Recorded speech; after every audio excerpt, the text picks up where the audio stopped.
Саламатсыздар ма, құрметті оқушылар. Бүгін біз сіздермен кезіктегі есептерді талдайтын боламыз. Бірінші есебіміз: автобуста 15 адам бар. Олардың орта жасы 20. Автобустан бір адам түсіп қалғаннан кейін олардың орта жасы 18 болып қалды. Түсіп қалған адамның жасын табыңыз дейді.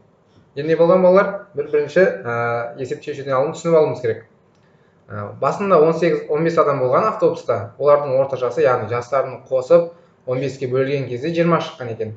Енді автобустан бір адам түсіп қалғаннан кейін олардың орта жасы 18 болып қалды дейді. Яғни бастапқыда 15 адам бар еді автобуста, ішінен бір адам түсіп қалды остановкадан деп алайық, иә? Сол кезде ішінде 14 адам қалады. Сол 14 адамның орта жасы, яғни 14 адамның жастарын қосып 14-ке бөлген кезде бізде неше шығар екен? 18 шығар екен. Түсіп қалған адамның жасын табыңыз дейді. Енді оны табуымыз үшін біз лайшына ойланайық. Бастапқыда 15 адамның жастарының қосындысын білеміз, иә? Соны табуға болады. Содан кейін қалған 14 адамның жастарының қосындысын азайтатын болсақ, бізде не шығады? Түсіп қалған адамның жасы шығады. Енді мағынасы түсінікті болса, енді соны есеп бойынша шешуге әрекеттейік. Ол үшін бірінші біз мына жерге орташаны табу формуласын жазып алайық. Орташаны қалай табатын едік, балалар? Орташаны табуымыз үшін біз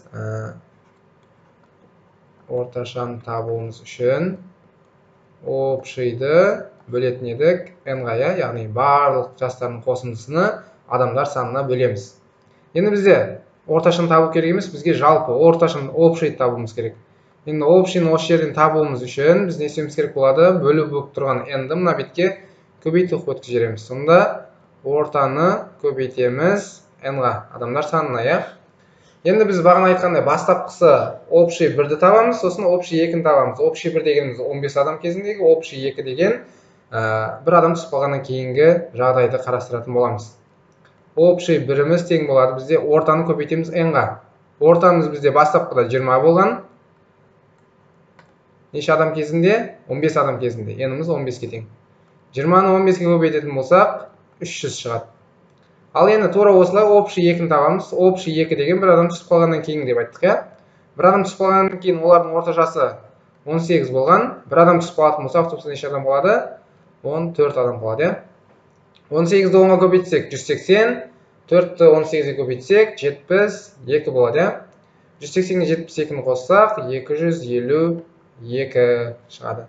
Енді осы екеуіні бір-бірінен азайтатын болсақ, бізде не шығады? 15 адамнан 14 адамды азайтатын болсақ, бағанағы мына жерде бір артық адам шығады, яғни түсіп қалған адамның жасы келіп шығады, иә, біздегі? Бір адам деп алайық оны. Бір адамның жасы, сонда түсіп қалған адамның жасы 300-ден 252-ні азайтсақ, 48 жаста болады екен.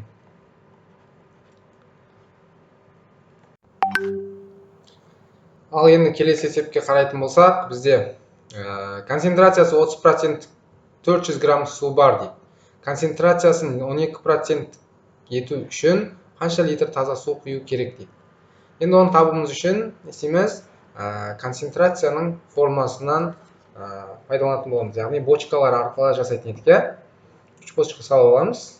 Яғни бірінші бочка бізде бастапқы, екінші бочка бізде құйылған бочка, үшінші бочка бізде не болады? Келіп шыққан бочка болады, иә? Яғни біз не дейді? Концентрациясы 12% ету үшін қанша литр таза су құю керек? Құятын болсақ, орта не болады? Плюс болады, иә? 2-ке бөлек, ортасынан бөлеміз бочкаларды. Тең болады, иә, мына бет? Мынау келіп шыққан ерітінді бізде. Концентрациясы 30%-тік 400 грамм су бар еді. Бастапқыда астында салмақтарын жазамыз, 400 грамм. И концентрациясы 30 дейді. Тұздың концентрациясы, 30%. Ал сонда неше болады? Екеуінің қосындысы бізде 100% болу керек. Бочканың ішін барлығын қосқан кезде 100%-ға тең болу керек. Біз жазайық, астына таза тұз жазайық, үстіне таза суды жазайық. Енді бізге үшін неше литр таза су құю керек дейді. Енді таза су болғандықтан ол жерде бізде тұздың концентрациясы 0% болады. Ал неміз үстінде автоматты түрде не болады? 100%-ға тең болады. Өйткені екеуінің қосындысы қазір айтып өттік, 100%-ға тең болу керек. Енді концентрациясын 12% ету үшін дейді. Енді мына жерде концентрация 12% болу үшін бізде неше литр таза су құю керек дейді. Мына 12 болса, мына яғы автоматты неше болады? 88% болады, Енді неше грамм су құю керектігін білмейміз, сондықтан мына жерде x грамм деп аламыз. Ал сонда 400 граммға x граммды қосатын болсақ, мына жерде не болады? 400 плюс x болады, Енді не астыңғы бөлікті, не үстіңгі бөлікті мына салмақтарына көбейтіп шығып, теңдеу құрауымыз керек болады. Бізде астына көбейткен ыңғайлы, өйткені астында кішкентай сандар тұр. 30-ды 400-ге көбейтетін болсақ, 4 жерде 3-іміз 12, соңына неше нөл қосамыз? 3 нөл қосып қоямыз, Сонда 12.000-ға қосамыз. 0 көбейту x тең болады 12-ні 400-ге көбейтетін болсақ, яғни 12-ні 4-ге көбейтсек 48. Так, 48. Соңында неше нөл бар? 2 нөлі бар. Қосылған, енді x 12 көбейтетін болсақ, 12x болады. Енді бұл жерден 0x-ге көбейтсек, жойып кетеді, 0 болып кетеді. 4800 мен 12000-ді екеуін бір бетке жинайық. Мына жақта 12x, одан ауыстырайық, 12x тең болады. 4800 мына бетке минус өтеді. 12000-нан 4800 азайтатын болсақ, 7200 шығады, 7200. Енді ол жерден x табатын болсақ, x-іміз тең болады. Енді 72-ні 12-ге бөлейік, 72-ні 12-ге бөлетін болсақ, бізде неше шығады? 6 шығады, 6. Яғында 2 нөл бар. X-іміз 600-ге тең болды. Біз x деп нені алған едік? X деп құйылған судың салмағын, таза судың салмағын алған едік. Енді бізде айтады, неше литр таза су құю керек дейді. 600 грамм. 600 грамм су құю керек. Немесе бұл тең болады нешеге? 0,6 литрге. Яғни 1 литрде 1000 грамм бар, Сондықтан біз 0,6 литр немесе 600 грамм деген екі жауаптың біреуіне белгілеуіміз керек болады. Енді келесі есепке қарайтын болсақ, 112 беттік кітапты бірден бастап нумерациялау үшін неше цифра қажет болады? Енді бұл кітап беттеріне байланысты есептер, Кітап беттеріне байланысты есептерді қалай шешетін едік? Оларды разрядтарға бөліп қарастырамыз. Яғни 1 разряд, 2 разрядты, немесе 1 таңбалы, 2 таңбалы, 3 таңбалы беттер деп бөліп қарастырамыз. Өйткені 1 таңбалы беттер нумерациялауымыз үшін 1 цифра қажет болады, 2 таңбалы беттер нумерациялау үшін 2 цифра қажет болады. Сондықтан біз сол әдіспен шешетін боламыз. Так, біріншісі, яғни 1 таңбалылар 1-ден 9-ға дейінгі сандар, 1-ден 9-ға дейінгі беттерді нумерациялауымыз үшін неше цифра қажет екендігін табу үшін 9-дан азайтамыз 1-ді, яғни мынадан азайтамыз. 9-дан 1-ді азайтсақ, азайтамыз, қосамыз 1-ді, 1 қатып қалған сан. Бұл барлығында болады осылай. И оны көбейтеміз, неше таңбалы болса, соған көбейтеміз. Бұл 1 таңбалы болғандықтан 1-ге көбейтеміз. 9-дан 1-ді азайтсақ 8, 8-ге 1-ді қоссақ 9, 9-ды 1-ге көбейтсек 9 цифра қажет болар екен. Яғни 1-ден 9-ға дейінгі беттер нумерациялау үшін 9 цифра қажет болар екен. Енді келесі 2 таңбалар есептейік. Олар 10-нан 99-ға дейінгілер, Бұлар есептеген кезде 99-дан азайтамыз 10-ды. 99-дан азайтамыз 10-ды. Сосын қосамыз 1-ді. Бұл кезде біз нені анықтаймыз? 10-нан 99-ға дейін неше сан бар екендігін анықтаймыз. Ал неше цифра кететіндігін анықтау үшін оны көбейтеміз 2-ге. Өйткені бұл 2 таңбалы болғандықтан 2 көбейтеміз. Яғни 10 деп жазу үшін бізге не керек болады? 1 мен 0 цифрасы керек болады. Яғни 2 цифра керек болады. 11 деп жазу үшін де 1 мен 1-ді қолданамыз. 2 цифра қажет болады. 12 деп жазу үшін, 99 деп жазу үшін де бізде барлығына 2 цифра қажет болатындықтан 2 көбейтеміз. Сол кезде бізде шығады 180 цифра шығады. Яғни бұл деген не? Бұл деген 10-нан 99-ға дейінгі беттерді нумерациялау үшін 180 цифра қажет болады. Ал онда 1-ден 99-ға дейін неше керек деген кезде не деп жауап береміз? 189 цифра қажет болады деп айтамыз. Яғни 1-ден 9-ға дейін 9, 10-нан 99-ға дейін 180. Жалпы 189 цифра қажет болады деп жауап береміз. Енді бізде келесі 3 таңбалылар 100-ден 999-ға дейін, ал бірақ бізге 112-ші бетке дейін екен. Сондықтан 100-ден 112-ге дейін деп аламыз. Оларды табуымыз үшін не істейміз? Тағы да бағанағы заңдылықпен 112-ден азайтамыз 100-ді, қосамыз 1-ді, жақшаларға алып қойық, көбейтеміз енді 3-ге, не үшін? Өйткені бұл 3 таңбалы сандар болғандықтан. 112'ден 100 азайтсақ 12, 12-ні 12-ге 1-ді қоссақ 13, 13-ті 3-ке көбейтсек 39 шығар екен. 39 цифраға жетеді екен. Не үшін? 100-ден 112-ші бетке дейін нумерациялау үшін. Енді бізге табу керек нені? 1-ден 112-ге дейін неше екендігін табу керек. Ол үшін мынаның барлығын қосамыз. 1-ден 112-ге дейінгісін табуымыз үшін 9-ға 180-ді қосамыз, оған 39-ды қосамыз. 9-ға 189 болады. 39-ды қосатын болсақ, 228 цифра қажет болар екен.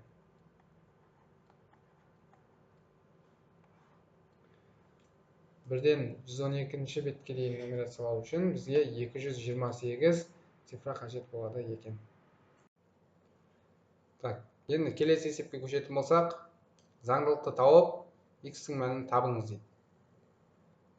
Енді заңдылықтарды есептеген кезде барлығымыз білеміз. Қосу, азайту, көбейту, бөлу амалдарының барлығын орындап көруге әрекеттейміз. Яғни барлығын есеп шығуымыз керек. 3-ке 4-ті қосып көреміз, 3-тен 4-ті азайтып көреміз, көбейтіп көреміз, бөліп көреміз деген сияқты. Енді бұл жерде заңдылықты сразу айта салайық. Бұл жердегі заңдылық қалай болған? Бұл жердегі заңдылығымыз бізде біріншісін қарастырайық. 3-ті 4-ке көбейткен дағын бөлген 10-ға. Яғни 3-ті 4-ке көбейтетін болсақ 12, 12-ні 10-ға бөлетін болсақ, неше болады? 1,2. Келесі 5 пен 4 дейді. 5 пен 4 тура бағананда істейміз. 5-ті көбейтеміз 4-ке, бөлеміз 10-ға деп алайық. 5 жерде 4-іміз 20, 20-ны бөлеміз 10-ға, тең болады 2.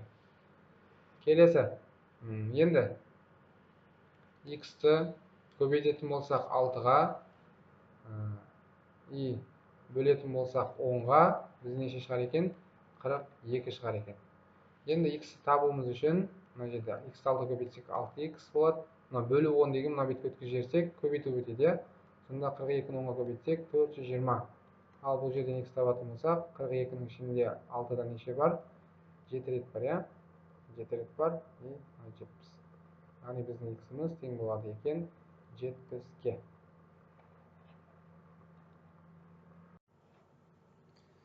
Енді келесі есеп. Егер үшбұрыштың қабырғаларының арифметикалық ортасы 4 см-ге тең болса, периметрін табыңыз дейді. Тағы да арифметикалық орта, математикалық статистиканың есебі. Арифметикалық орта дегеніміз не? Арифметикалық ортаны табуымыз үшін барлық берілген сандарды қосып, неше санды қосқан болсақ, соған бөлетін едік. Бағана орташа сияқты. Формуласын жазып қояйық мұнда. Арифметикалық ортаны табу формуласы тең болады бізде А1 плюс А2 плюс осылай жалғасаттағын А n-ға дейін болатын болса, оны бөлеміз n-ға. Яғни неше санды қосатын болсақ, үстінде соншаға бөлеміз. Енді, егер үшбұрыштың қабырғаларының арифметикалық ортасы 4 см-ге тең болса дейді. Яғни бізде бір үшбұрыш бар. Үшбұрыш бар деп алайық. Үшбұрыш бар. Оның қабырғалар А, Б, С болсын, е? А, Б, С деген қабырғасы бар. 3 қабырғасы болады, үшбұрыш болғандықтан. Осылардың арифметикалық ортасы 4 см-ге тең екен. Яғни, арифметикалық ортаның орнына жазамыз біз 4-ті тең болады. Енді үстінде қай сандар? Яғни, бізде қабырғалардың қосындысы. А плюс Б плюс С. Үшеуінің қосындысы бізде бөлеміз 3-ке. Үшеуіні қосқандықтан 3-ке бөлеміз. Сол кезде 4 шығады екен. Енді біз не істеуімізге болады осы жерден? А плюс Б плюс С-ның өзін тауып көрейік. Ол үшін мына беттегі бөлу үшіміз мына бетке көбейту өтеді. Сонда 4 жердегі үшіміз бізде болады. 4 жердегі 3 тең болады 12-ге. Енді бізге нені табу керек дейді? Периметрін табыңыз дейді. Периметр дегеніміз не еді? Кез келген фигураның сыртқы қабырғаларының қосындысы периметр деп аталатын еді. Яғни бізде үшбұрыш болғандықтан 3 қабырғасының қосындысы периметр болады. Периметріміз тең болады үшбұрышқа А плюс Б плюс С-ға. Ал бізде А плюс Б плюс С-ның мәні нешеге тең болды? 12-ге. Значит, біздегі периметріміз тең болады екен 12-ге деген жауапты аламыз.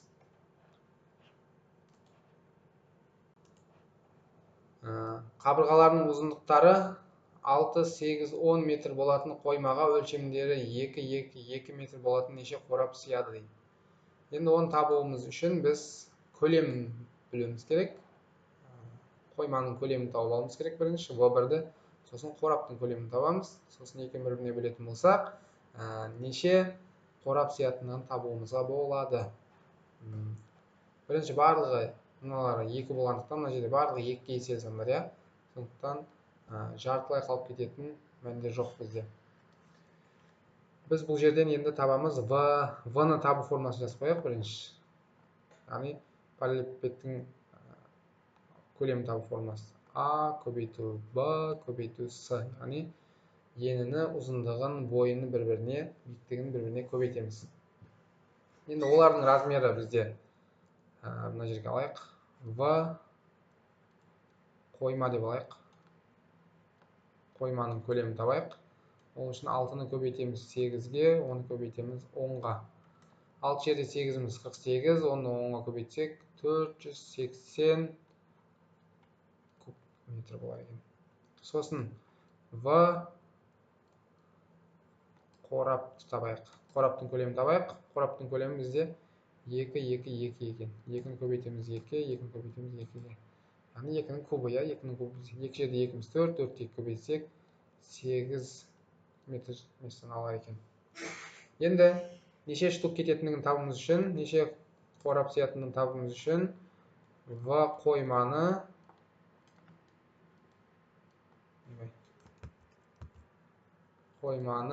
бөлеміз V қорапқа. Қойманың көлемін бөлеміз қораптың көлеміне. 480-ді бөлеміз 8-ге, иә. 48-дің ішінде 8-дер, 0-ді қоятын болсақ 80 штук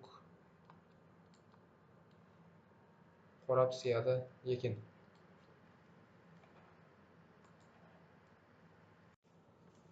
Келесі есеп, 8 футбол командасы бір-бірімен бір реттен неше ойын ойнайды дейді. Енді бұл комбинаторика байланысты есеп, иә? Комбинаторика. Комбинаториканың бізде формулалары бар, сұрақтары бар. Сол арқылы біз қай формула түсетінін тауып алуымызға болатын еді. Енді бізде бірінші реттілік маңызды ма деген сұраққа жауап берейік, иә? Мысалы үшін алынып жатқан ойыншыларды алайық. Мысалы үшін Реал мен Барса ойнады. Немесе Барса мен Реал ойнады дейтін болсақ, екеуінде разница жоқ, иә? Не болып тұр? Главный, екеуі бір-бірімен ойнап жатыр. Сондықтан бұл жерде реттілік маңызды емес болатындығын біз терулер формуласын пайдаланатын боламыз. Терулер формуласында енді қайталана ма, қайталанбай ма деген сұраққа жауап береміз. Қайталанбайды, иә? Өйткені мысалы үшін Реал мен Реал ойнады деп айта алмаймыз, иә? Ол бір команда 2 рет қайталана алмайды бір мезетте. Сондықтан бұл қайталанбайды деген вариантты аламыз. Қайталанбайды, терулердің қайталанбайтын формуласы қалай еді? Смен белгілейтін едік, n болатын болса, үстінде m факториал, астында m азайту n факториал, көбейту n факториал деген формула қоятын едік. Енді есеп шешейік. Бізде 8 команда бар, и футболды бізде 2 команда ойнайды, иә? Сондықтан мына жерде 2-ге тең болады. Сөйтіп, мына жерде үстінде 8 факториал, астында 8 азайту 2 факториал, көбейту 2 факториал деген аламыз. Енді үстінде 8 факториал, астында 8-ден 2-ні азайтсақ 6 факториал, көбейту 2 факториал шығады, иә? 6 факториалға дейін қысқарып кететін болса, үстінде ары қарай 7 көбейту 8 қалады, ал 2 факториал астында 1-де 2 көбейтетін болсақ 2 болады. 2 мен 8-ді қысқарып жіберетін болсақ, мынау 1, мынау 4 болады. 4 жердегі 7-міз бізде болады 28. Яғни 8 команда бір-бірімен 28 ойын ойнайды екен. Келесі есеп, 30 оқушы емтихан тапсырды дейді. Олардың 10-нан 3 бөлігі 3, ал 0,6 бөлігі 4, қалғандары 5 баға алды. 5 баға алған оқушылардың санын табыңыз дейді. Енді бұл жерде бөлшектермен жұмыс істеу берілді бізге. Общий, яғни жалпы 30 оқушымыз бар екен, олардың 10-нан 3-і 3 бөлігі 3-ке тең екен. Енді бұл жерде мына қағиданы еске алуымыз керек. Қандай да бір санның қандай да бір бөлігін табуымыз үшін сол санды сол бөлікке көбейтеміз деген қағидамыз бар еді. Сол қағиданы қолдана отырып есепті шешуге әрекеттейік. Енді бізде жалпы 30 оқушы бар. Оның енді 10-нан 3 бөлігі 3 баға алатындар екен. 10-нан 3 бөлігін табу үшін 10-нан 3-ке көбейтеміз. Мына 0 мен мына 0 қысқаратын болса, 3 жерде 3-іміз 9. Так, 9 оқушы 3-тік баға алады. Енді келесі, ал 0,6 бөлігі 4 баға алады дейді. Яғни 30-дың 0,6 бөлігін табуымыз үшін 0,6-ға көбейтеміз. Яғни 6 жердегі 3-іміз бізде нешеге тең болады? 18-ге. 18 оқушы. 18 оқушы 4-тік баға алатын оқушылар екен. Ал енді қалғандары 5 баға алатын оқушылар екен. Қалғандарын табуымыз үшін біз мына жалпысын тауып алайық. Мына екеуін қосатын болсақ, бізде шығады неше оқушы? 27 оқушы. 27 оқушы 3 пен 4 баға алатын оқушылар екен. Сонда қалғандары бізде не болады? 5-тік баға алатын оқушылар болып есептелінеді. 30 оқушыдан азайтамыз 27 оқушыны. Сол кезде бізде болады 3 оқушы 5-тік баға алатын оқушылар екен. Жауабымыз 3 болады.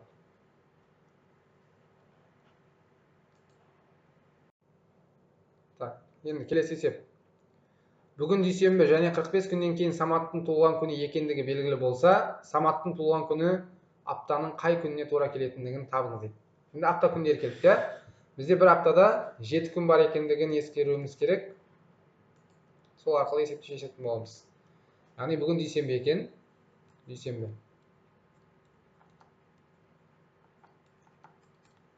И 45 күннен кейін Саматтың туылған күні екен.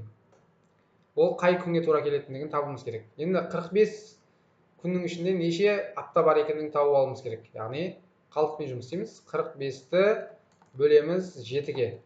Не үшін именно 7-ге деген сұраққа қалай жауап береміз? Өйткені бір аптада 7 күн бар. Айналып, мысалы 7 күннен кейін қайтадан дүйсенбі келеді. Одан кейін 7 күннен кейін тағы да 7 дүйсенбіге келеді. Сөйтіп неше рет дүйсенбіге келеді, соны тауып аламыз. Одан кейін қалған қалдықты ары қарай санайтын боламыз. Дүйсенбі деп санайтын боламыз. 45-ің ішінде 7-де неше рет бар бізде? 6 рет бар, 6 десек 42 болады. Сосын не болады? 3 қалдық қалады. 45-ті 7-ге бөлген кезде. Енді 6 рет айналып дүйсенбіге келеді, ал 3 қалдықты не істейміз? Дүйсенбіге қосамыз. Дүйсенбіден кейін бір күннен кейін сейсенбі, сосын сәрсенбі, сосын бізде болады бейсенбі. Яғни біздің Саматтың туған күні бейсенбі күніне, яғни четверг күніне, 4-ші күнге тура келеді екен.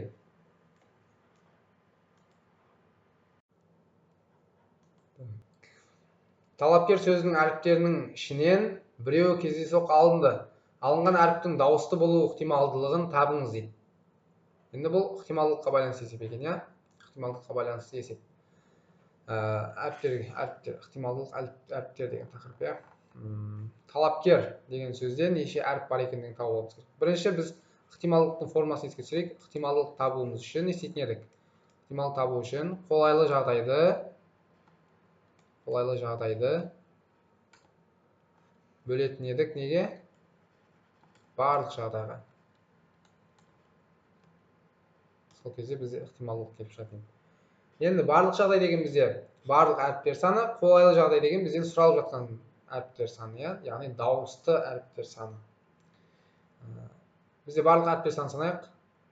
1, 2, 3, 4, 5, 6, 7, 8. 8 әріп бар екен бізде, талапкер деген сөзде. Сондықтан біздегі барлық жағдайымыз 8-ге тең болады. Енді олардың ішінен дауыстылар табайық. Дауысты дыбыстар бізде қайсылар еді? Әріптер А, Е әріптері, иә. Бізде 2А, сосын 1 Е әріп бар екен. Яғни общий 3 әріп бар екен.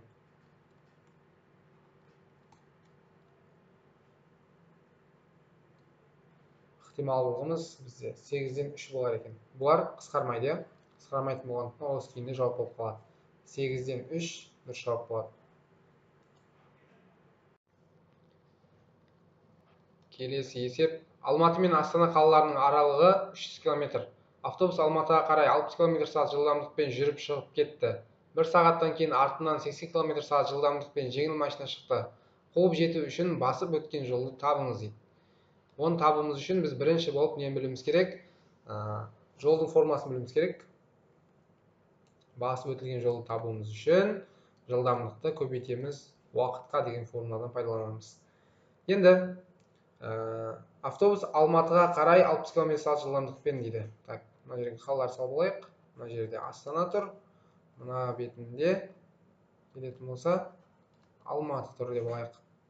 Автобус шығыпты, 1 сағат жүрген, иә? 1 сағатқа где-то осы жерге жетті деп алайық. Автобус 1 сағаттың ішінде. Т1 тең 1 сағаттың ішінде осындай жол басып өткен. Содан кейін барып, артынан жеңіл машина қуып шығады. Енді ол жеңіл автокөлік артынан қуып келе жатқан кезде автобуста жаймен алға қарай жылжи береді. Где-то осы жерге келгенде оны қуып жетеді деп алайық. Общий. Осындай жол жүріп өтеді. Енді бізге ол үшін бірінші автобустың бірінші неше жол жүргенін есептеп аламыз. Бастапқыда 1 сағаттың ішінде. Оны табуымыз үшін жылдамдығын, яғни автобустың жылдамдығы 60-ты көбейтеміз. 1 сағат жол жүрген, иә, 1-ге. Сонда 60 км шығар екен. Мына жеріміз 60 км-ге тең екен. Так, 60 км-ға тең екен. Енді бұл 60-ға тең деген сөз не? 60 км автобус жол жүргеннен кейін барып артынан жеңіл машина қуып шығар екен. Сөйтіп, бұлай қарай жүреді. Енді неше сағатта қуып жететіндігін табуымыз үшін автокөліктің уже 60 км-ді ол лично басып өту керек. Жеңіл машинамыз, иә. 60-ты, яғни Т-ны табу формуласын жазып қояйық бірінші. Т-ны табуымыз үшін S-ті бөлеміз В-ға деген формула келіп шығады, иә. Енді қуып жету үшін кеткен уақытты табуымыз үшін біз мына 60 км-ді бөлеміз 80 минус 60-ға. Яғни жеңіл автокөліктің жылдамдығынан автобустың азайтамыз. Өйткені сонша қаншалықты жылдам келе жатқандығын табуымыз керек қой біз. 20 км/сағатқа артық келе жатыр ол әр сағатта. Сонда 60-ты бөлуіміз керек болады біз 20-ға. 0-дер қысқаратын болса, 6-ны 2-ге бөлетін болсақ, 3 сағат. 3 сағаттың ішінде біздің жеңіл автокөлігіміз автобусты қуып жетеді екен. Енді неше жол басып өтетіндігін табуымыз үшін енді S табу үшін V-ны, яғни біздің жеңіл автокөліктің жылдамдығы 80-ді көбейтеміз 3-ке.